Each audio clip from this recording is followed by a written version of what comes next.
So hi, I'm Sally and looking forward to this topic of thriving as a leader. It is so important to thrive and survive when you're a leader. You've got to bring so much energy to the table a lot of the time, not all the time, because we all know that that's really important. But what you need to do is look after yourself and those around you in order to have that energy to bring it every day. And that's always what we want to do for ourselves, but importantly, what we want to do for those in our leadership shadow. Work-life balance is something that I get asked about a lot, and I'm sure you think about a lot.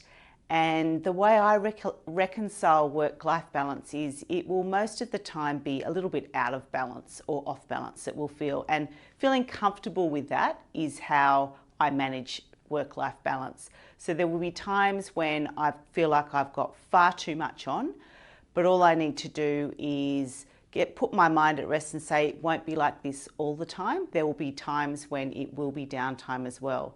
So as long as you know that that's the case, you'll actually be able to ride the ebbs and flows of that work-life balance.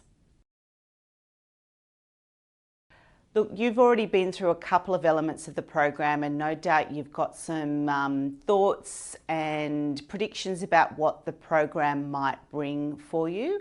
My key takeout from the program was that I actually didn't take out from the program what I thought I was going into it.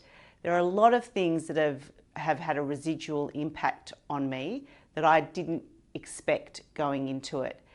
Things like the peripheral people and the peripheral people that have had an impact on me in the past and in the present and in the future, and the way that they either have a positive, a negative or a neutral impact on me. That was one.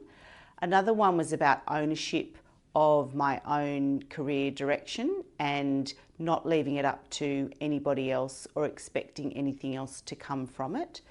But what I'd encourage you to do most is to not think that you're going to get something out of this program going into it. Be very open to what the program brings to you and take elements of it that are meaningful to you and then use beyond that. And some may not, but some definitely will, and they'll be very unique and personal to you.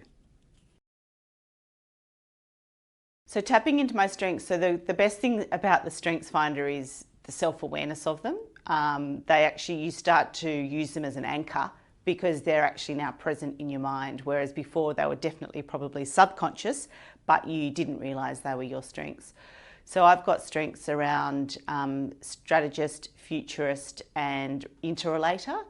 And now that I'm in a GM role, I have felt really confident going into that role, knowing that they are some of my strengths. The interrelator piece, I deal with a number of different people across all kinds of functions.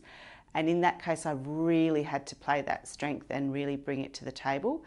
And then of course, futurist and strategist, that's absolutely in a GM role. When you're leading a business, you need to have a foot well in front of the time frame that you're currently looking at right now. So it's really given me some confidence and comfort knowing that they are some of the strengths coming out and I can play them really well, and I feel great about that.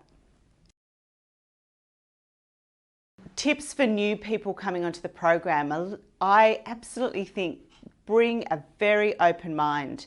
You will have preconceived ideas and expectations out of this program.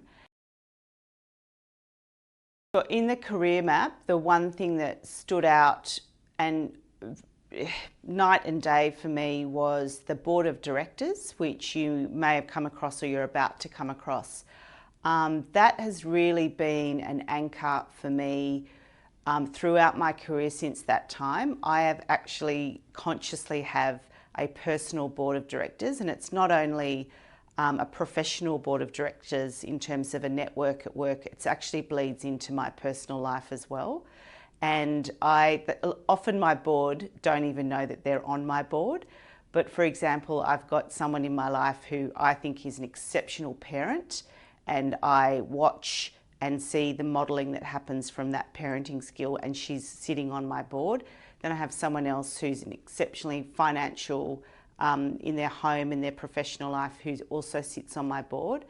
And I use them as my counsel throughout my life.